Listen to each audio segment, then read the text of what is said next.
guys, it's Marguerite with Wreaths by Marguerite again. Today we are going to work on bows. We've had a lot of requests for bows lately, and I do have some that I do need to make for some wreaths and for some customer requests, so let's go ahead and get started. Today I'm going to do what's called a Terri Bow. It's for a wreath that I made that I am reproducing for another customer, so let's get started. These are the 4 ribbons that we will be using in this wreath. Excuse me. In the bow, that is, we're doing what's called a Terri Bow. The Terri Bow is 4 or more ribbons. You could do it with 3, but 4 or more that are necessary. In this case, I am going to be breaking up the 2.5 inch ribbon with 1.5 inch ribbon. You can do it all the 2.5 together, or all the 1.5 together at the top, or any way you want to see it put together, but I'm duplicating what I did for another wreath. So this will be on the bottom, a 2.5 inch. This is the next one on top of that, 1.5 inch, then a 2.5 inch solid, and then a 1.5 inch for the top. So let me get this started. Now the bows are going to be 2 different sizes because one's going to go towards the top of the wreath and one's going to go towards the bottom of the wreath.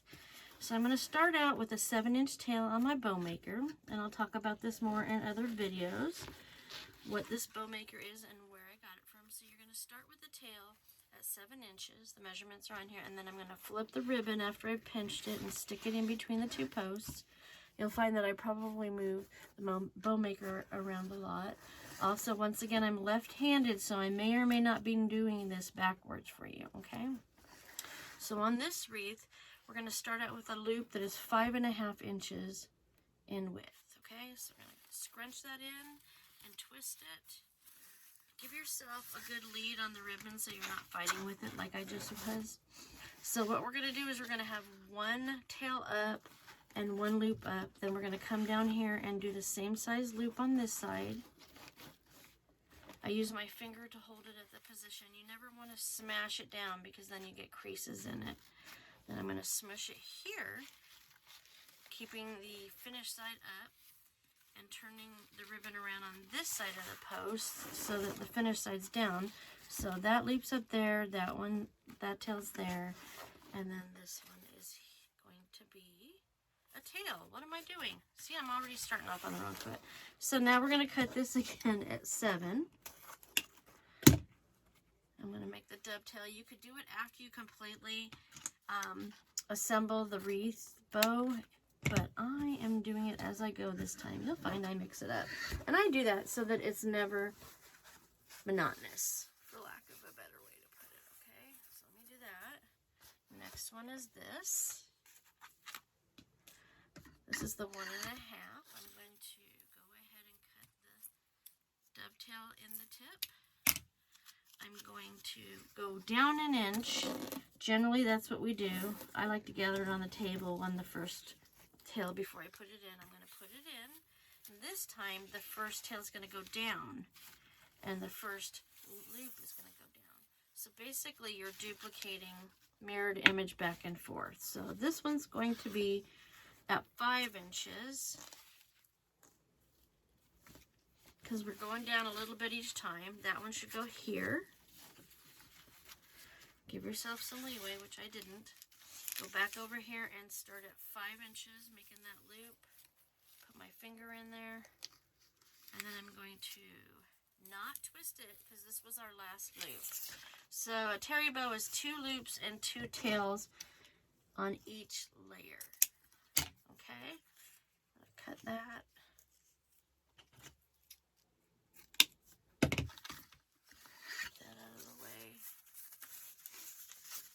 I think I'll just do one for now. I'll come back and do the others later. We'll just do 1 bow. So, position it where you want it to be. So, see how I'm putting this layer in between each from the last layer? Put these bubbles out. So, the next one is the pink. And we'll go back and cut the dovetail from the folded edge to the wired edge. We're going to do 5 inches this time on the tail. I'm going to gather it here, twist it so that the finished side is up, and we're going to go back to overlapping it here with It'll be more up there once we get done and get it fluffed out. Then we're going to do a 4.5-inch loop, which is right here.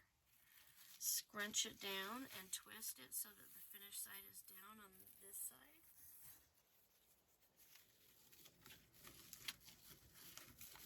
Get that in there right. Now, what did I say? 4.5 inches on this one. So 4.5 inches is right here.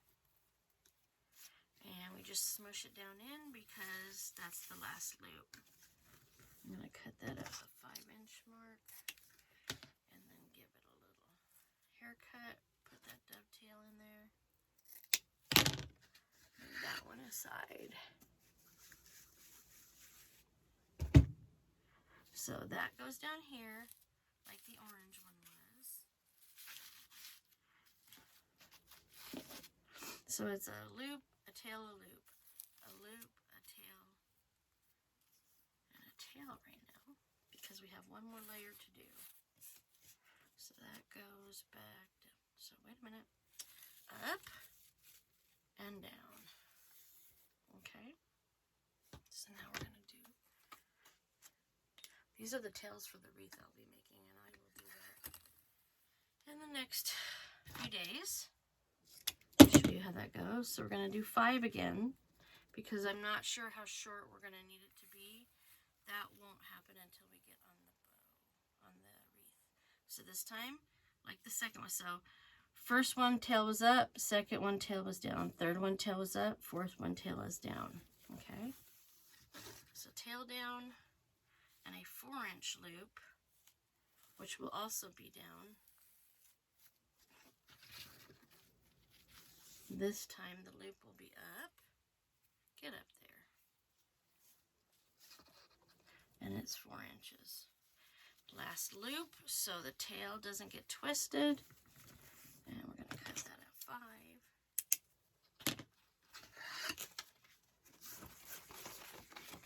And again, this is called the Terri Bow. It was designed, the style was designed by Terri Marshall of Millendale Designs. She has been a great teacher over the years. She's one of the originals that I followed. Okay, so now that is all I'm doing. You could do a couple more ribbons. This is 4. You could do 6 or 7 comfortably. But as you add more, you want to go out in the width of the bottom loop. Okay, so since it's only 4 and I don't want it to take over the sign on the wreath, this was enough. So now I'm going to put my zip tie behind all of the pieces of ribbon and bring it up in the center. And I have small fingers, but still, it's still hard to get this going. I should have got a bigger zip tie out. So tighten that up enough to put around the bundle and then put my fingers under the ribbon underneath and hold my hand here at the top of the bow maker so it doesn't go flying off. And then I'm going to take my thumb and forefinger holding it, and I'm going to move that zip tie around the back to where I want it to be placed and put a pipe cleaner in. These are 20-inch pipe cleaners. I use these mostly for lantern swags or bows people are going to put on posts or mailboxes or a really thick wreath. So I'm going to put that in there behind the zip tie. A traditional pipe cleaner is only 12 inches in length. These are 20.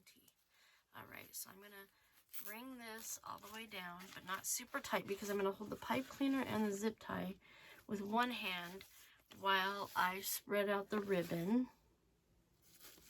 So we're doing every other. I'm definitely going to have to cut tails. It's better to cut the tails a little long than not long enough because you can't add to them, but you can always cut them off. In another video, I will show you a bow holder. It's a bow box to hold your bow in so that you're not struggling with the fluffing process. So I'm trying to get everything placed where I want any of the bubbles at the base where the zip tie is popped out as much as possible before I completely tighten it up. I want that there, there. Okay, so I've got everything. I think I got everything placed where I want it. Does that look right? Yep. All right, so now I'm going to go in the back, and I'm going to pull that. If you can't do it with your hands because they're stiff or you have arthritis or something, grab some needle nose, which I didn't do today, and cut off the excess. And since I'm going to be putting this on a wreath, I am going to cut the tails down a bit. There. And don't be afraid to manipulate it a little bit. It's very sturdy. It's not going anywhere now that it's in the zip tie. I'm going to cut this so that the tails don't go out any further than the loops. That's not always the case, but because of the way this wreath is made, we don't want to hide the sign, so I'm just cutting it down a little extra so that it won't take away from the sign. This one will be the one that goes at the bottom of the wreath. Oh, that goes there. So it will be a couple inches bigger in length across. So we're starting out with the 5.5 inch loops down here. On the next one, it will be basically 5. All right, I think cut that a little more because we don't want the ribbon to be hidden. Okay. And that's a 4 ribbon, easy peasy Terri Bow. Okay. Move all my trash out of the way. And there you go. Terri Bow number